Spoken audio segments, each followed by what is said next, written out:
ಎಲ್ರಿಗೂ ನಮಸ್ಕಾರ. ನಾನು ನಿಮ್ಮ ಜಯಂತಿ ಮಲ್ನಾಡು. ನಾನಿವತ್ತು ಕುಂಬಳಕಾಯಿ ಸಾಂಬಾರು ಮಾಡೋದು ಹೇಗೆ ಅಂತ ತೋರಿಸ್ತೀನಿ. ಇದು ತುಂಬ ಟೇಸ್ಟಿಯಾಗಿರುತ್ತೆ. ಸೊ ಮಾಡೋದು ಹೇಗೆ ನೋಡೋಣ ಬನ್ನಿ.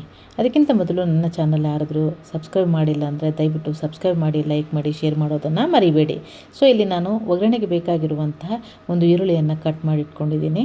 ಹಾಗೆ ಕೊತ್ತಂಬರಿ ಸೊಪ್ಪನ್ನು ಕೂಡ ಇವಾಗ ಚಿಕ್ಕದಾಗಿ ಕಟ್ ಮಾಡ್ಕೊಳ್ಳೋಣ. ಹಾಗೆ ಒಂದು ಬೆಳ್ಳುಳ್ಳಿಯನ್ನು ಕೂಡ ನಾನಿಲ್ಲಿ ಸಿಪ್ಪೆ ತೆಗೆದು ರೆಡಿ ಮಾಡಿ ಇಟ್ಕೊಳ್ತೀನಿ. 2 ಟೊಮೊಟೊವನ್ನು ಕೂಡ ನಾನಿವಾಗ ಚಿಕ್ಕದಾಗಿ ಕಟ್ ಮಾಡಿಕೊಂಡು ಆ್ಯಡ್ ಮಾಡ್ಕೊಳ್ತೀನಿ. ಹಾಗೆ ಸ್ವಲ್ಪ ಕರಿಬೇವನ್ನು ಕೂಡ ಹಾಕ್ಕೊಂಡಿದ್ದೀನಿ ಒಗ್ಗರಣೆಗೆ. ಇವಾಗ ಅದಕ್ಕೆ ಒಂದು ಅರ್ಧ ಕುಂಬಳಕಾಯಿಯಷ್ಟು ನಾನು ಸಿಪ್ಪೆ ತಿಡ್ಲ ತೆಗೆದುಬಿಟ್ಟು ಇಲ್ಲಿ ಕಟ್ ಮಾಡಿ ತೊಳೆದು ಇಟ್ಕೊಂಡಿದ್ದೀನಿ. ಅದಕ್ಕಿಂತ ಮೊದಲು ನಾನು ಒಂದು ಕುಕ್ಕರಿಗೆ ಅರ್ಧ ಕಪ್ಪಷ್ಟು ತೊಗರಿಬೇಳೆಯನ್ನು ಹಾಕಿ 1 ಗ್ಲಾಸ್ ನೀರು ಹಾಕಿ 1 ವಿಸಲನ್ನು ಕೂಗಿಸಿಟ್ಕೊಂಡಿದ್ದೆ. ಸೊ ಅದಕ್ಕೆ ಇವಾಗ ನಾನು ಕಟ್ ಮಾಡಿರುವಂಥ ಕುಂಬಳಕಾಯನ್ನು ಹಾಕಿ ಮಿಕ್ಸ್ ಮಾಡ್ಕೊಳ್ತೀನಿ. ಸೊ ಇವಾಗ ನಾನು ರುಚಿಗೆ ತಕ್ಕಷ್ಟು ಉಪ್ಪನ್ನು ಆ್ಯಡ್ ಮಾಡ್ತೀನಿ.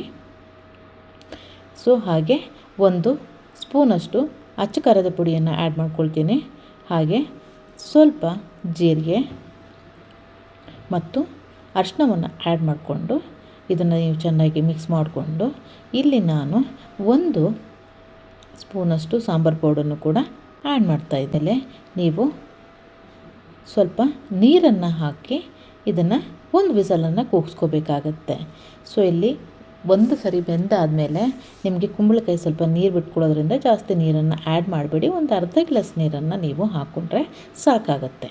ಸೊ ಇದು 1 ವಿಸಲ್ ಆಗುತ್ತೆ. ಅಷ್ಟೊತ್ತಿಗೆ ನಾನು ಒಗ್ಗರಣೆಗೆ ಇಲ್ಲಿ ರೆಡಿ ಮಾಡ್ಕೊಳ್ತೀನಿ. ಒಂದು ಬಾಣಲೆಗೆ ಸ್ವಲ್ಪ ಎಣ್ಣೆ ಹಾಕ್ಕೊಂಡು ಅದಕ್ಕೆ ಒಣಮೆಣಸಿನ್ಕಾಯಿ ಮತ್ತು ಬೆಳ್ಳುಳ್ಳಿಯನ್ನು ಹಾಕಿ ಚೆನ್ನಾಗಿ ಫ್ರೈ ಮಾಡಿ ಜೀರಿಗೆ ಸಾಸಿವೆಯನ್ನು ಕೂಡ ನಾನು ಆ್ಯಡ್ ಮಾಡ್ಕೊಳ್ತಾ ಇದ್ದೀನಿ.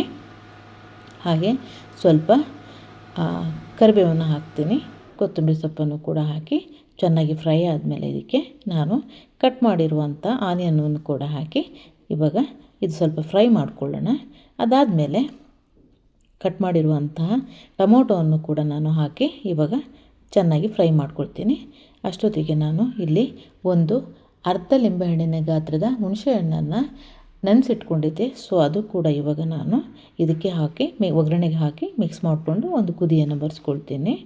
ಸೊ ನೋಡಿ, ತುಂಬಾ ಟೇಸ್ಟಿಯಾಗಿರುತ್ತೆ. ನೀವು ಈ ಥರ ಓಪನ್ ಒಗ್ಗರಣೆ ಮಾಡಿ ನೀವು ಸಾಂಬಾರು ಮಾಡಿದಾಗ ತುಂಬಾ ಟೇಸ್ಟಿಯಾಗಿರುತ್ತೆ. ಸೊ ಇವಾಗ ನಾನು ಇದು ಚೆನ್ನಾಗಿ ಫ್ರೈ ಆಗಿದೆ. ಇದಕ್ಕೆ ಇವಾಗ ಹುಣಸೆ ಹಣ್ಣನ್ನು ಕೂಡ ಆ್ಯಡ್ ಮಾಡ್ಕೊಳ್ತೀನಿ.